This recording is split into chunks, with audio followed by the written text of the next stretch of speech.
Hello বন্ধুরা, তোমরা সবাই কেমন আছো? আশা করছি তোমরা সবাই খুব ভালো আছো, আর আমরাও সবাই খুব ভালো আছি। আর আজকে একটু বেশিই ভালো আছি। কেন বলো তো? আমার বিয়ের এতগুলো বছর পর আজ আমাদের বাড়িতে আমার কাকা আসছে। মানে আমার কাকারা না খুব একটা বেরায় না, কাকারা নিজেদের কাজকর্ম নিয়েই ব্যস্ত থাকে। সেই বিয়ের সময় এসেছিলো, মানে দুটো বাচ্চা হয়ে গেছে, এখনও পর্যন্ত কেউ মানে কাকারা সেরকম একটা আসে না। কোনো অকেশন হলে, অনুষ্ঠান হলে ওই সব কটা কাকি মিলে আসে, হয়তো একটা কাকা আসে। আর যেই কাকাটা আজকে আসছে এটা হচ্ছে কাকা। আর কাকা এই বিয়ের পর ফার্স্ট আমাদের বাড়ি আসছে, সেই কারণেই আরও বেশি আনন্দ। আর সকাল থেকে তাড়াহুড়ো করে রান্নাও বসিয়ে দিয়েছি। কেন তাড়াহুড়ো করে রান্না করছি? কাকারা না তাড়াতাড়ি করে হয়তো বেরিয়ে যেতে পারে, মানে কাকার ছেলে একটা এখানে কাজের জন্য এসেছিল, সেই কারণে আমার বাড়ির পাশেই, সেই কারণে আমাদের বাড়ি থেকে ঘুরে যাচ্ছে।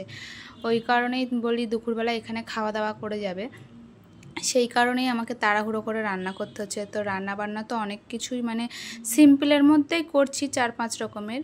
ওই ডাল, আলু ভাজা, পটল ভাজা, দই কাতলা আর ইলিশ ভাপা। আর ইলিশ ভাপাটা এরকম করে বসিয়ে দেবো কড়াতে, টিফিন কাঠিতে আর বসাচ্ছি না। আর আমি এইদিকে ইলিশ ভাপার জন্য সব রেডি করছি।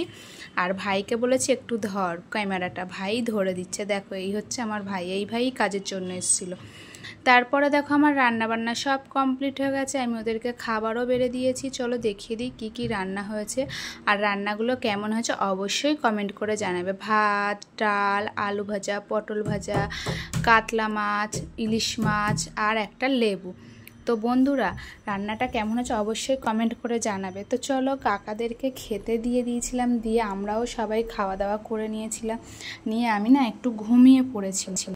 ছেলেকে ঘুম পাড়াতে পাড়াতে কাকারা বেরিয়ে যাবার পরে ছেলেকে ঘুম পাড়াচ্ছিলাম, আর আমিও ওর পাশে শুয়ে থাকতে থাকতে আমি নিজেও ঘুমিয়ে পড়েছিলাম।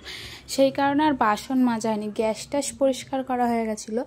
তো দেখো তারপরে ঘুম দিয়ে উঠে মেয়ে এসে ডাকছে, মানে মা মা ওঠো, মেয়ে স্কুল দিয়ে চলে এসছে। তারপরে উঠে মেয়েকে খেতে দিয়ে এই বাসনগুলো মেজে নিলাম। এবার এখন সন্ধে দেবো, সন্ধেবাতি দিয়ে তারপরে চলে এসেছি দেখো চা করতে। চাটা করে নিয়ে আবার রাত্রিরে না আজকে রুটি করব না। কেন বলো তো? দুপুরে ইলিশ মাছ ছিল, ইলিশ মাছের তেলটা রয়ে গেছে, সেই ইলিশ মাছের তেলটা দিয়ে আজকে রাত্রিরে গরম গরম খাওয়া হবে। আর দুপুরে না আমাদের ওই গরম গরম ভাতটা আর তোমাদের দাদাভাইয়ের মানে খাওয়া হয় না, একটু দেরি হয়ে যায়।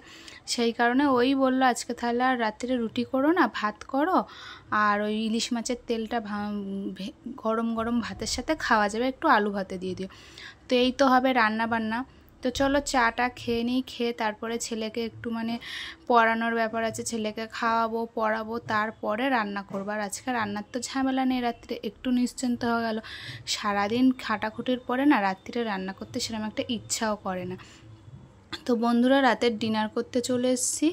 তো এখানে আলু ভাতেটা আগে মাখিয়ে নিলাম, নিয়ে এবারে ভাগাভাগি চলছে। আর মেয়ে বলছে ওকে আগে খেতে দিয়ে দিতে, ওর খিদে পেয়ে গেছে বলছে, ও পড়ে চলে এসছে, পড়তে গেছিলো। আর এইদিকে আমার ইলিশ মাছের তেলও ভাজা রেডি। মাম্মামের খাবারটা গুছিয়ে দিয়ে আগে তারপর আমরা খেতে বসবো। তো মাম্মামের ভাতের থালায় আলু ভাতেটা দেওয়া হয়ে গেছে, এইবারে ইলিশ মাছের তেলটা দিয়ে দেবো। দিয়ে ওকে একটু ওই দুপুরের মাছ রয়েছে, মানে মাছটা ছিল বলেই আলু ভাতে দিয়ে ইলিশ মাছের তেল দিয়ে খাওয়া হয়ে যাচ্ছে। নইলে এরকম মানে খাওয়া মানে শুকনো শুকনো হয়ে যেত, তাহলে আমাকে আবার একটা তরকারি বানাতে হতো। সেই কারণেই তোমাদের দাদাভাই বললো মাছ আছে যে গেলে আলু ভাতে দিয়ে দাও। তো বন্ধুরা, আজকের ভিডিওটা এই খাওয়া দাওয়া পর্যন্তই রাখছি। আশা করছি তোমাদের ভালো লেগেছে, অবশ্যই কমেন্ট করে জানাবে। আর আমি তো ভীষণ খুশি আজকে, কেন আমার কাকা এসেছিলো, নিজের হাতে একটু রান্না করে খেতে দিয়েছি, আমার খুব ভালো লেগেছে জানো তো। আর তোমরা কে কে আমাদের বাড়ি আসবে চলে আসো, তোমাদেরকেও আমি নিজের হাতে রান্না করে খাওয়াবো। আর আমি রান্না করতে ভীষণ ভালোবাসি, তোমরা তো দেখোই বেশিরভাগ তো আমার মানে ভিডিওতে রান্না বান্না এটা সেটা তোমাদের সাথে শেয়ার করি। তো চলো মেয়েকে খেতে দিয়ে দিই, টাটা, কালকে একটা নতুন ভিডিও।